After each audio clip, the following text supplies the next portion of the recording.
Évangéliste Charles Bameko et Mami Mbilia baza officiellement mariés. Babalana de façon officielle na mairie à Boisy-Saint-Léger na février 2019. Ba oyo baza bato tembe, allez-y na mairie à Boisy-Saint-Léger, bokende kuna na département ya Val-de-Marne, pour la bandeko ba na Île-de-France, bokoki kokende ko vérifier yango, bango mibale babalana officiellement. Donc, contrairement à ce que le Parisien a komaki, Mami Mbilia aza compagne ya Charles Bameko te, kasi aza épouse ya Charles Bameko, c'est-à-dire Madame Bokechu. Voilà, merci, bonjour à vous tous, partout vos amis, merci pour la attention, pays, fidélité Nabino et bienvenue sur votre chaîne Opinion TV. Merci parce que vous êtes là. Merci Tolobakayango toujours pour la 1, 2, 3 minutes Nabino. Oyo bondi makako accordé biso pour la kolanda.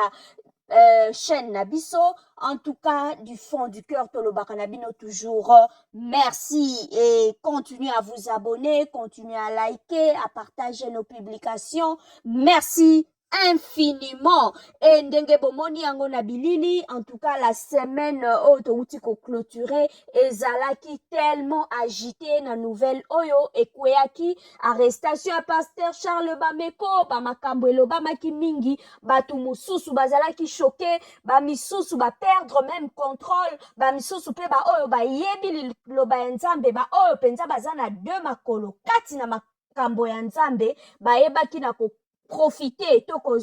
kozwa ngonga oyo kokende ko se présenter liboso ya Nzambe, kolela liboso ya Nzambe, ke kokende koloba to pe kolela liboso ya bato ya mokili. Bato mingi bazalaki choqué tango bayebaki na koyoka ete le pasteur Charles Bameko et sa femme, donc bayebi na kobenga mwasi na ye compagne, oleke babenga ye épouse, to bande bato babandaki ko s'attendre na wana. Alors certaines personnes bazalaki choquées, balobi non, comment expliquer pasteur Mobimba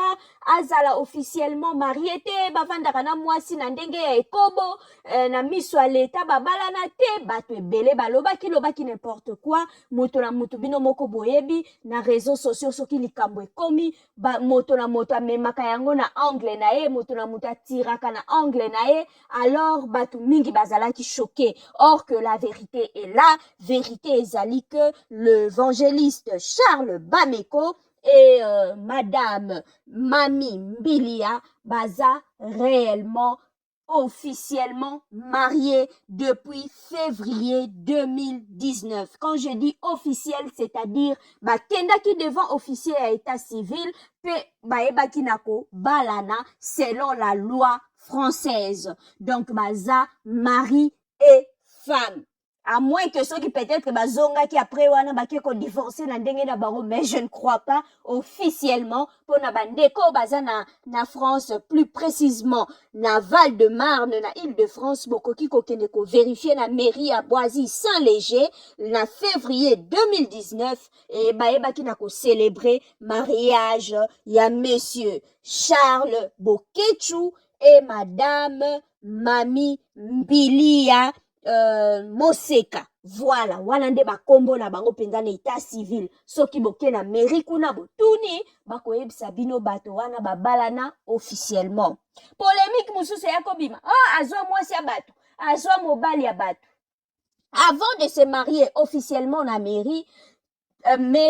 mairie kaka kutu te, même na église, que ça soit na église catholique, église protestante, on procède toujours na publication ya baban. C'est-à-dire na mairie ezala awa na poto, ezala na Congo, ezalaka na église catholique na Congo, ezalaka na ba commune, esalamaka na église protestante ba missioni, esalamaka avant ba bénir libala, avant ba pambola libala, ba affichaka toujours, ba publiaka toujours que monsieur Boye na mwasi Boye bakobala na tel jour, de façon à ce que s'il y a deux personnes oh balingi ko s'opposer ou bien bazana ba information oyo ekoki ko sala ete ba empêcher libala wana esalamate, ba tikelaka bango toujours temps. Na France ezalaka 10 jours. Na ebité na Congo, je sais pas officiellement ce qu'ils ezalaka combien de jours. Na ebike l'église mususu ezalaka une semaine ba publiaka une semaine avant, 2 semaines avant pour permettre s'il y a de personnes au bazala d'informations avec preuve au bakoki koya nango o ekoki kopekisa voire même jour à célébration à mariage batunaka toujours s'il y a une personne oyo aza na likambo to pe loko oyo ekoki koempêcher bénédiction to célébration ya mariage atelema soki atelemi te babakisaka que cette personne là se taise à jamais. Pourtant, Batuli, on s'est prononcé, donc ce qui signifie Charles Bameko et Madame Mami babalanaki officiellement mutu mokote ayaki ko s'opposer na libala na bango.